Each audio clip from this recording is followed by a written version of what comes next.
But thank you everyone for coming on this hot evening and for being in this rather resonant space, but I'm sure we'll make it do. So I just wanted to say there are deep gratitude for the publication of this book to many, but I would call out principally Jose de Paiva, who really was the orchestrator, the conductor of the enterprise. So we're hugely thankful. The other absolutely key person, of course, was Dagmar Weston, and she endured a lot of time going to visit these projects, and a lot of time also, I think, with all the team talking about the genesis and the way in which the projects had developed. And then, in my view, wrote incredibly sympathetically and well about those projects. So we'll come to that. But I know that Dagmar is of Czech parentage, and like our great friend and mentor with whom I feel a kind of resonance every day, Dalibor Vesely, through the pain of the repression in Czechoslovakia, Dagmar's parents arrived in Canada, and Dagmar was educated in Toronto, then came to this country to study with Dalibor and Peter Carl at Cambridge, so doing her PhD ultimately there, and then traveled north to Edinburgh at about the millennium, so that there is a very powerful sort of sense of continuity with that school that you've now stopped teaching at. But that was our luck, because you had a little time to spend on these projects, having also written for us about the 7th hall of the livery company for the leather sellers, and so that was our beginning of this journey. So I'd just like to say heartfelt thanks also to Artifice, and I know that I saw Anna here, so she's been incredibly important to us in our journey to what is volume 5. So thank you, everyone. We're going to have a little dialogue. Okay. Well, should I start saying something about what it was like for me to work on this book? Well, just very briefly, it was a pleasure and a privilege of the time that Eric so generously spent taking me to the buildings and explaining everything, and the possibility of visiting. One got a real experience of what these buildings are like, which is so important. So we had quite a lot of time. There was this real sort of drama of physicality about your buildings, which I try to convey in my texts. I also got to meet some of the team members, some of the project architects, and I must say how impressed I was with the sort of sense of everyone being absolutely on the ball and committed to realizing the work at the highest possible level. So that's been great help to me, and really encouraging about the state of architecture. Eric and I thought that it might be interesting to say a couple of things about the difference between an architectural studio project and building a building in the real world. I come from an academic background, and so this was quite eye-opening in many ways. And the term concreteness, which I think I used in the introductory essay, is one that's very much that comes to my mind. Building in the real world is a complex process. There's a contribution from many different interactions with clients, and the planning process and the consultation process with contractors and craftspeople, as well as the setting. And and that all, of course, has an impact on the building. I found, listening to you sometimes, that some of the things that architects often complain about, like having to satisfy planners and so forth, you actually find quite stimulating in some ways. And that was a real lesson, that limitations can actually produce interesting, perhaps more interesting solution than if you have a complete carte blanche in a school project. And then there's, of course, the tectonic dimension, which we'll talk about shortly. One thing that struck me for a very long time, I've known Eric's work for a long time, is the kind of fruitful relationship in the work between a really thorough understanding of architectural history, cultural history, and the design process. And my experience has been that in schools of architecture, the two things, architectural history and design, are often very separated. The studio tutors often view history classes with impatience and can't wait to get on with the proper work. But I think it's really important to that there can be a reciprocity, that tradition and history can really inform contemporary building in a completely contemporary idiom, but that there's such a richness which I know you always draw on and talk about in your writings. I'd just like to say that this book was one of the easiest publications I've ever done, thanks largely to Jose, and the publisher has produced a very handsome book.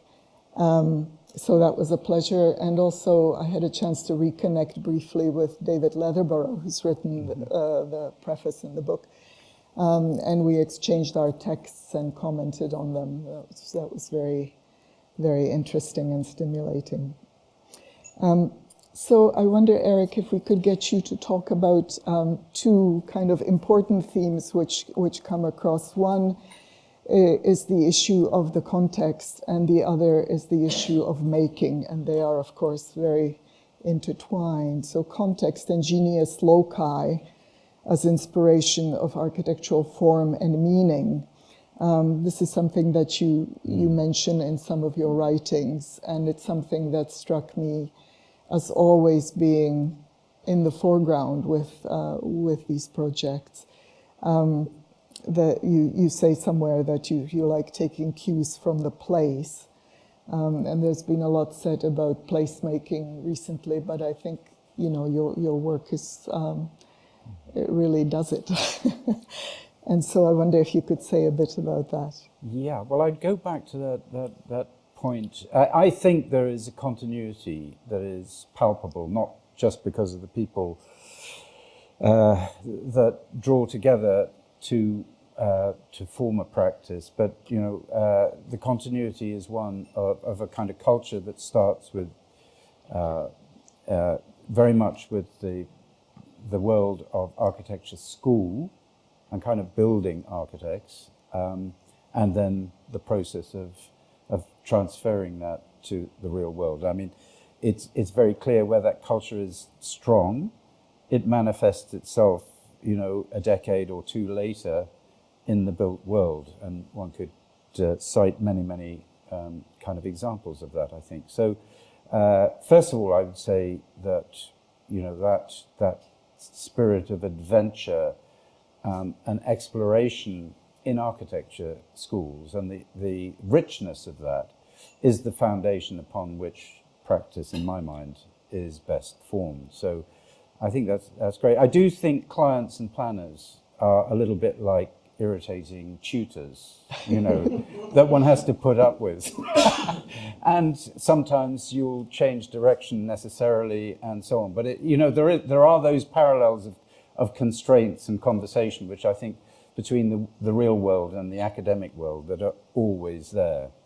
And, I think also that the question of context is a kind of complicated one because it has deep cultural roots. So we're very interested with some of our projects, and certainly some that are evident, I think, in this book, about that which has come, in the past, that has a palpable reality now with which one's working. So it may be another architect, and it may be a social kind of context. And I think that actually that idea of the urban condition as a kind of stage upon which, we're not talking about the formality of squares and streets. Principally, we're talking about the adjacencies of social interaction. And so I find it very exciting to begin to kind of cut away the past to see how the adjacencies work first and foremost. And I think that one needs to then begin to see that in terms of a narrative and a sense of its formality within urban terms. So before getting deeply involved in a formal solution, it is a kind of melange of interest in a place and what has come before, and therefore what might come to follow. And the following and the resonance of the following gives a real depth to the sense of place and context. So I think that's, in very brief outline, the kind of response to the idea of context. So the other thing one could say about the difference here between an academic project and the real world is the context, obviously, that there are so many different relationships that you can build upon. My memory of quite a few architecture schools was that there's often a kind of trendy idea. A few years ago, everyone was reading Gilles Deleuze and making buildings about the fold, and this would happen in different contexts, different cities across the globe, much the same. And the problem with that is obviously that the solution is formal and doesn't really have that connectedness to the local culture. And I think that's really important, as you point out. Shall we move on to the quality of making, which during our visits, and Eric was so tirelessly explaining how everything is made to me, which was fantastic. It was obvious that the quality of the making, the kind of craftsmanship, the exploration of materials, you do a lot of experimentation and exploration, things like ceramics, and many others. How important that is to the completed project. And if you look through the buildings, there's really this kind of tectonic quality which is essential to good architecture. So I wonder if you could say, for example, you've revived a lot of traditional crafts. You were lucky enough to have the budgets to be able to do interesting things that not everyone gets to do. This idea of really making things that are interesting and tactile and please the senses.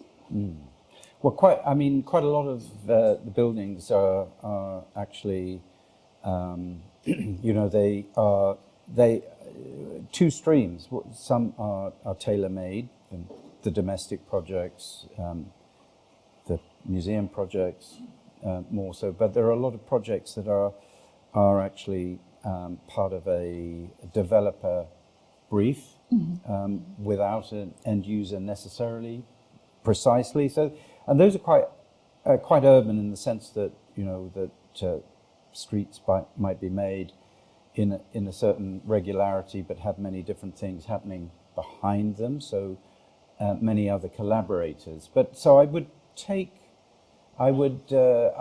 issue with the idea that we have a kind of profligacy in terms of the money available. Actually, it's you can spend an awful lot of money on stainless steel fixings and create a building that ostensibly is in stone, but is incredibly expensive because nobody's thought about the stoneness of stone and its capacity to bear. So I think we have taken normal budgets and attempted to turn them on their head in order to build in the way that we like, and and part of that is having at least a tectonic integrity, whether they're commercial products, and yeah, I think there is a strong visual arts sort of resonance in this. So if I think of stone, I think of certain sculptors who we've worked with, who've been very influential in the thinking about making stone, or craftspeople. So I go back to very early projects like the Château de Paulin in the Tarn, and the wonderful stonemasons we met there, who were able to talk about stone in a sort of range that one had no idea about. Or I would cite also working with Stephen Cox many times, who is sweating away in India at the moment, as I had from an email this morning. But that his ability to think, he has spent a lifetime thinking about the metamorphosis that's possible with stone, and one has just learned an enormous amount, which finds itself manifest in certain projects. The same way, you look at Richard Deacon's wonderful period of ceramic sculpture, and those glazes were just to die for, and they were very powerful in thinking about how one might come to kind of the use of ceramic in a particular way. So I do pay absolute homage to our partners in the visual world, who are particularly sculptors, but also painters. I think that has been incredibly important. So it's not coming from a tabula rasa, but rather a rich vein of discovery that others are making, that one can use as part of a palette, where appropriate, hopefully. So just on the theme of stone, you were, of course, one of the early pioneers using stone, again, structurally, or using stone seriously in buildings.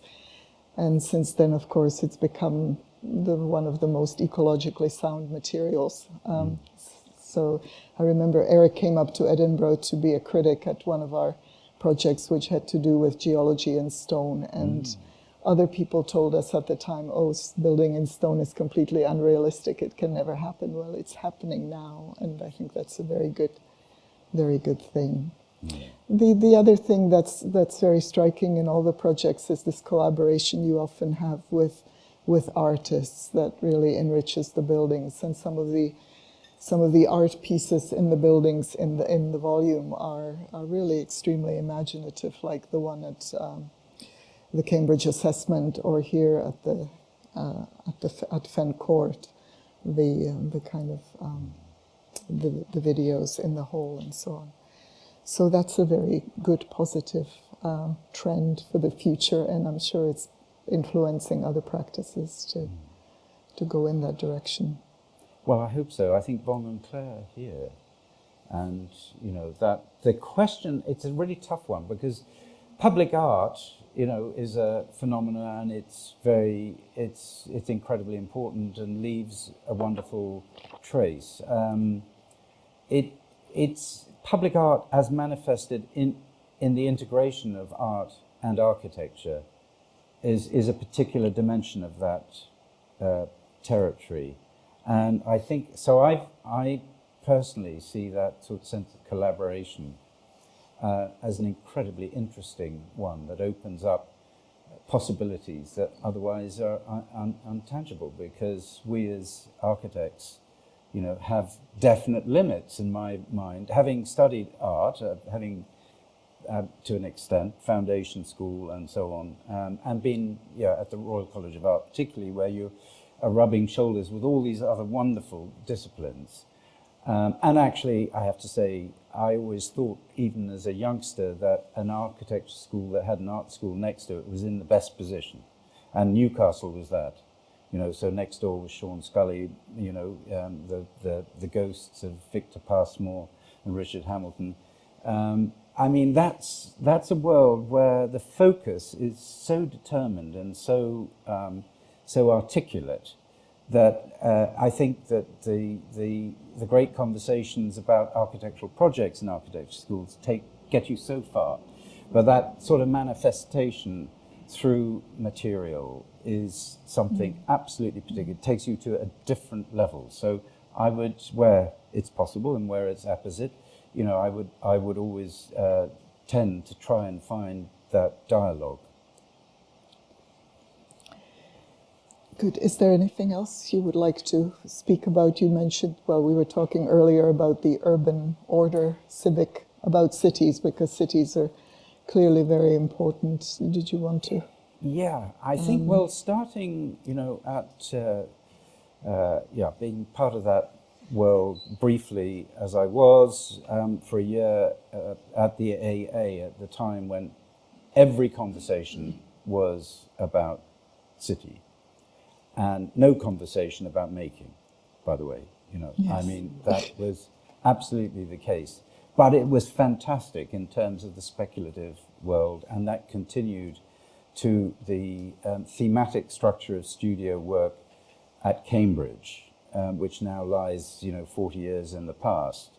I can't help feeling now an incredible resonance with what we're doing as a practice, where we are, in a very interesting way, from my perspective, because of that connectivity, thinking about parts of the city in a thematic way, whether it be to do with justice or health, or indeed, density. So there's, I think, I find it very, very, very empowering to be, to be a player in a big kind of concert, as it were, of many voices around the question of setting these societal issues in a place in some way. So, I would just add that. Maybe it's a bit beyond this, but it's. I think it's somewhere where practice coming back, the bridge between, as you said, theory, history, and studio, which is absolutely the bones of architectural education, finding somehow the bridging between those parts has been a very interesting part of the cycle thus far. But I just, thank you. And I did omit to say I was so happy to have David Leatherbarrow agree to write an introduction, because again, he was somebody I knew way back in the early 80s in London at a time of incubation, if you will, and his to occasionally cross paths has been absolute delight. So thank you, Dagmar, hugely for this and everyone's patience. There's a drink on the terrace, so let's get up there. Thank you.